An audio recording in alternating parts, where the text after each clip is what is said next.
እሁድን አንድ ላይ እንዳማረበት ደስ የሚል ጊዜ ከናንተ ከቤተሰቦቻችን ጋር እያሳለፍን ነው። የምትወዷቸውን ፕሮግራሞች ወደ እናንተ እያደረስን ነው።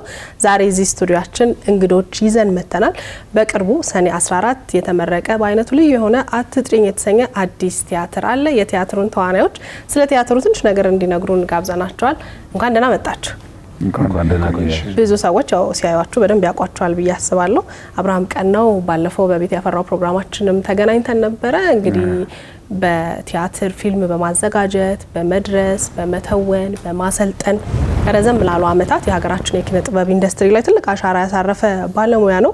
ሄኖክ ዘራብሩክ ደግሞ ብዙዎቻችሁ ታውቁታላችሁ። በፊልም በቲያትር የሚገርም ትወና ብቃቱን የምናውቀው ተዋናይ ነው። አትጥሪኝ ላይ ደግሞ ተጣምረዋልና ከዚህ በፊት አብራችሁ ሰርታችሁ ታውቃላችሁ?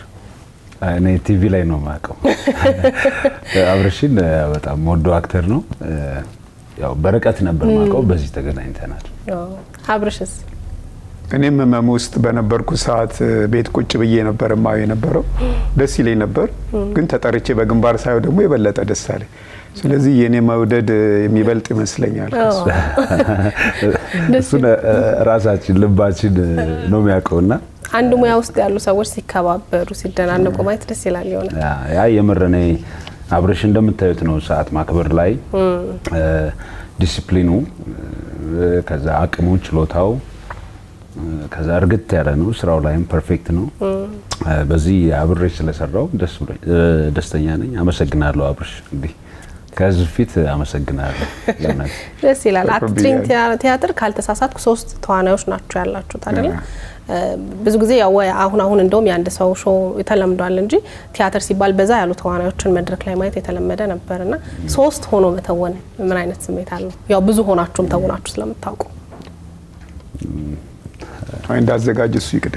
እሺ 4 ነን አክቹሊ፣ ካራክተሮቹ 4 ናቸው።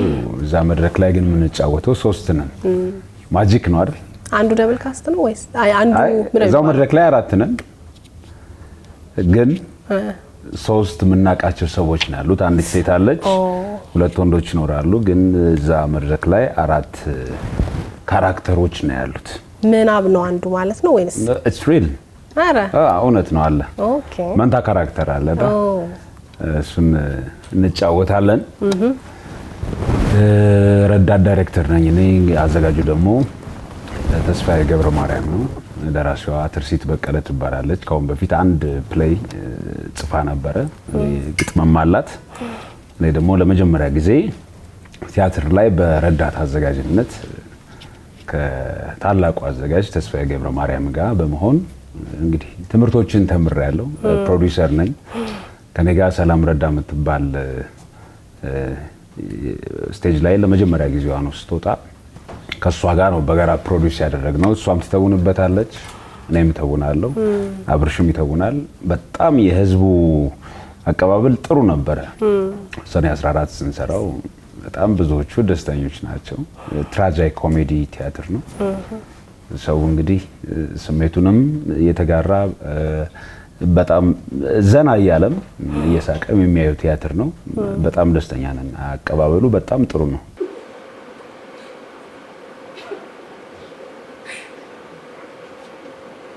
በረሃ እንደዋለ ሰው በረሃ ጠምቶሻል በል። ባረኔ መቀለዴ ነው። በትንሽ በትልቁ የሱን ስም ታነሽብኛል። ደስ ይላል። አብርሃም ረጅም ጊዜ ከፊልሙም ከቲያትሩም ጠፋ ካልክበት ስትመለስ በአትጥሪኝ ቲያትር ነው ካልተሳሳትኩ የመጣኸውና እንዴት አገኘኸው? ምን አይነት ስሜት ፈጠረብህ? እውነቱን ለመናገር እንደ አዲስ መወለድ ነው ያየሁት። ምክንያቱም ቲያትር ይናፍቃል።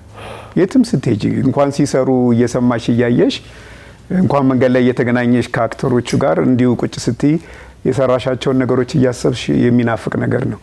በተለይ ደግሞ ሰርተሽ ወደ ቤት እኔ በግሌ ቲያትሩን ሰርቼ ወርጄ ብቻዬን በተለይ ሆኜ ወደ ቤቴ ሲሄድ የሚሰማኝ ደስታ በጣም ደስ ይል ነበር። ያንን ነበር ያጣሁት እና መጥቼ ስንገናኝ ግን በእርግጥ ከባድ ነበረ። ቲያትሩ ግን ቆንጆ ሆኖ ለኔ ከባድ በሆነበት ሰዓት 3 ሰው ብቻ ሆኖ መተወን ከባድ በሆነበት ሰዓት ላይ ነው እኔ ገጠመኝ እና ትንሽ ከባድ ነበር። እንዴት ነው ይሄን ፐርፎርም ማድረገው ሰው ፊት እንዲህ እየደከመኝ ብዬ ፈርቼ ነበር። ግን ባለፈው የመረቃው ዕለት ሳይ ከየት የመጣ ኢነርጂ እንደሆነ አላውቅም። በጣም ጉልበት አግኝቼ ደስ ብሎኝ ሄድኩት። ሁለተኛው ደግሞ ፐርፎርማንስ ደግሞ የበለጠ ደግሞ ቆንጆ ነበር።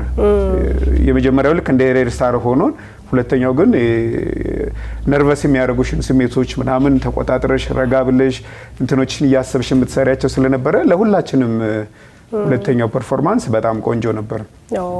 ስለዚህ እንደ ሶስትነቱ ይከብዳል፣ ምክንያቱም ጉልበት የሚጠይቅ ነው። ሁሉ ሙሉ ጊዜሽን አለሽበት። ግን እንደ ትወና ደግሞ እኔ በጣም እድለኛ ነኝ ብዬ ነው የማስበው። ለዛውም ከነ ሄኖክ ጋር ከተስፋዬ ገብረ ማርያም ጋር ሆነ መስራት ደስ ይላል። አዎ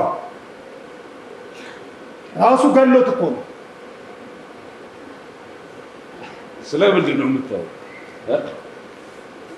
ወንድም ወንድሙን ስለሚገልበት ያልተጻፈ ያልታወጀ ደም። አንደኛው ግማሽ አካሉን የመድፍ ጥይት አሳጥቶት አንድ ጥግ ወድቋል። ጨርሱኝ እያለ የሚያገኘውን ሁሉ ይማጸናል። በዚህ መሀል የገዛ ወንድሙ ይደርሳል። እንዳይወስደው ጦርነቱ ፋታ የሚሰጥ አልነበር። እንዴት ለአውሬ ትቶት ይሄድ? በጣም ደስ ያለኝ ለማየት ጓጉቻለሁ። እንግዲህ የሚቀጥለው ሳምንት በእርግጠኝነት አየዋለሁ። ዛሬ ይታያል። በነገራችን ላይ በ11 ሰዓት ተኩል እንግዲህ የእሁድና አንድ ላይ ቤተሰቦቻችን ይሄንን ኢንተርቪው እያያችሁ ልብሳችሁን እየቀያየራችሁ ተዘጋጁ። የት ነው የሚታየው? ህጻናትና ወጣቶች ቲያትር አዳራሽ ይታያል። እዛ ፍላሚንጎ አካባቢ የድሮ 4 ኪሎ እንዳይመስላቸው ፍላሚንጎ አካባቢ እንደሆነ እንዲያስቡት እፈልጋለሁ። ከዛ ይህን ስራ ስንሰራም በሀሳብም በብዙ ነገር አጠገባችን የነበሩ በርቱ አይዟችሁ ሲሉ የነበሩ ሰዎች ከልቤ ማመስገን እፈልጋለሁ። ምክንያቱም ምን ሰራው ለሰው ነው፣ ለህዝብ ነው። ከዛ ደግሞ የብዙ ሰዎች ሀሳብና አስተያየት መጨመር አለበት አይደል? ስህተትም እንዳይፈጠር በጣም በጥንቃቄ ነው የሰራነው። የጦርነትን አስከፊነት፣ መስዋዕትነትን፣ ፍቅርን፣ የጓደኝነትን ጥግ የምናይበት ትራጂክ ኮሜዲ ቲያትር ነው። ምናልባት የረሳሁት ካለ አብርሽም አያይዤ ማንሳት የምፈልገው እዚህ ጋር ሁለታችሁም እንግዲህ በትወናም በዝግጅትም አብርሃም በትወናም በዝግጅትም ሰርተህ የምታቀባቸው ፊልሞችም ቲያትሮችም ይኖራሉ። ሄኖክ ደግሞ ይሄንኑ ቲያትር ታዘጋጃለህም ትተውናለህም እና ፕሮዲሰርም ነህ። ማዘጋጀትና መተወን በተለይ ደግሞ ተመሳሳይ ቲያትር ሲሆን አንተ ያለህበት እየተወንክበት ያለው ቲያትር ሲሆን እንዴት ነው? አይከብድም? በጣም ከባድ ነው። በጣም ግን ምንድነው ጉዳዩ ላይ አብረሽ ስትቆይ ሁለት ካራክተር ነው የምትጫወተው። አክቹሊ ቅድም መንታ ነው ያልኩሽ። መንታውን ሁለቱንም እጫወታለሁ። አንደኛው ከይሲ ካራክተር ነው፣ አንደኛው ቅዱስ ነው። ቅዱስና አርኩስ ካራክተሮች ነው የምናየው እዛ መድረክ ላይና ለኔ በጣም ቻሌንጅ አለው። ከዛ ደግሞ ፕሮዲዩሰር ነች፣ እያንዳንዱ ነገር ያሳስብሻል። ከሰላም ረዳ ጋር በጋራ ነው ፕሮዲዩስ ያደረግነው። ግን ሁሉም ነገር እያንዳንዱ ነገር ያሳስብሻል። ቲያትር ብዙም ትርፍ የሌለው ሙያ ነው የእውነት ለመናገር እንግዲህ በብዙ ሰዎች ተጠቅሷል። ቲያትር እየከፈለን የምንሰራው ሙያ ነው። ሌላ እንግዲህ ኢትዮጵያ ውስጥ ትንሽ ማደግ ያለበት ይመስለኛል አይደለም? በየትኛውም ቦታ ቫልዩ ሊሰጠው የሚገባ ሙያ ነው። ሌላ ዓለም ላይ ወረፋ ተይዞ ትኬት አልቋል ተብሎ በውድ ገንዘብ የሚገቡበት ጥበብ ነው ቲያትር። ስለዚህ እኛ እንግዲህ እንደ ድሮ እንዲመለስ እንፈልጋለን። ጥሩ ስራ ነው የሰራነው፣ ደክመንበታል። 1 አመት ከ6 ወር አብረሽ እያመመው ሕክምና የተመላለሰ በከባድ ሁኔታ ነው የሰራነው። ግን አንድም ቀን ሳያስከፋን ሰዓቱን አክብሮ ምን እያለ እያመቻቸን የሰራነው እኛ ግሩፕ ውስጥ 1 አመት ከ6 ወር የቆየበት ሪዝን ቲያትሮችን የሆነ ቲያትር ቤት እናስገመግማለን። ከዛ ከግምገማ በኋላ ይቆዩብናል። በዛ ኬዝ ነው የዘገየ ነው እንጂ ከኛ ውስጥ ከአክተር ከፕሮዲዩሰር ከማንም ምንም ነገር ክፍተት አልነበረም። በሰላም ጀምረን በሰላም ነው የጨረስነው። ስቀን ጀምረን ስቀን አስመርቀናልና በእርግጠኝነት ሰዎች የሚወዱት ቲያትር ነው። መጣው ዘና ይበሉ። እንግዲህ የቻናል ዋን ቤተሰቦችንም በአክብሮት እንጋብዛለን መጣችሁ እንድታዩት።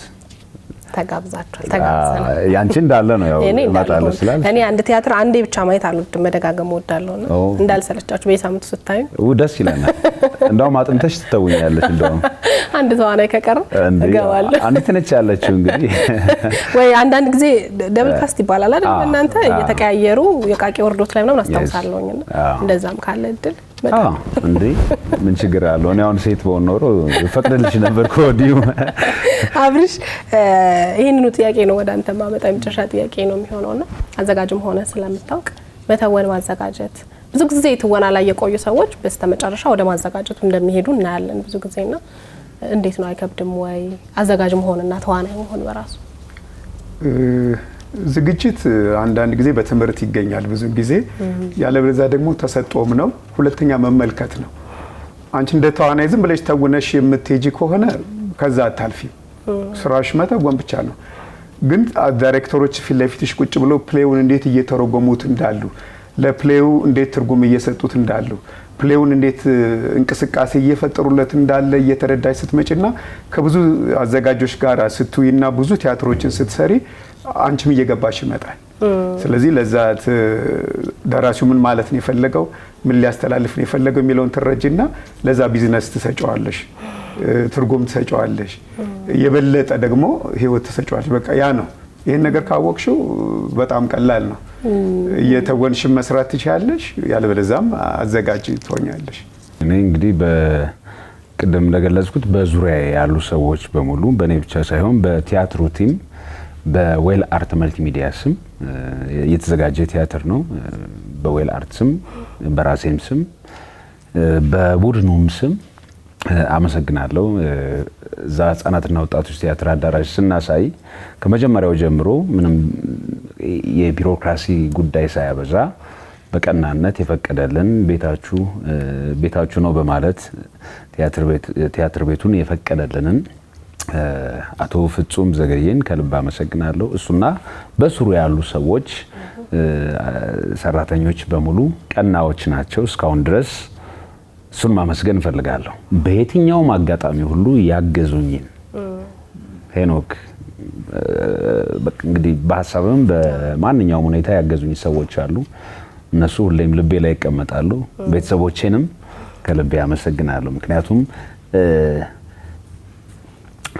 ትንሽ ብራዘር ታሞ ነበርና በእንደዛ አይነት ሁኔታ በዛ ውጥረት ውስጥ እኔ እንዳልጨናነቅ ምንም ነገር ሳይሉ ነገሮችን ኪፕ በማድረግ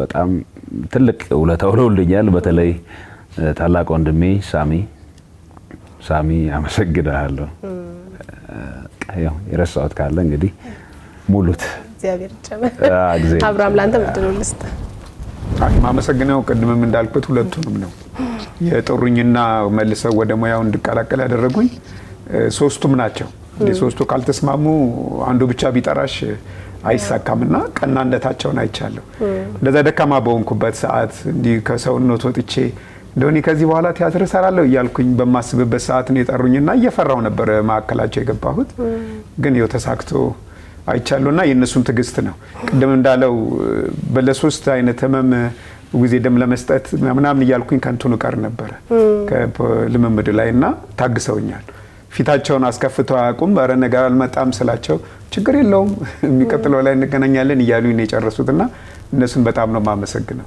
እንግዲህ አትጥሪኝ ቲያትር ዘውትር እሁድ 11 ሰዓት ተኩል የህፃናትና ወጣቶች ቲያትር አዳራሽ መታየት ጀምሯል በይፋ ስለዚህ ዘና እንድትሉበት እንጋብዛችኋለን እናንተም ደግሞ ስለመጣችሁ አንደኛ በጣም እናመሰግናለን ከዛ ውጭ ደግሞ እንደዚህ ቻሌንጅ በበዛበት ኢንዱስትሪ ላይ ተስፋ ሳትቆርጡ ስለምትሰጡን የጥበብ ስራዎችም የሆነት ከልብ ማመስገን እንፈልጋለን እንዲሁ ግን አንለቃችሁም ስቱዲዮ ከመጣችሁ አይቀር ለስንተ ይቀላቀሉንና ደስ የምትል አጠር ያለ ጨዋታ እንጫወታለን በደስታ ዝግጁ ናችሁ ዝግጁ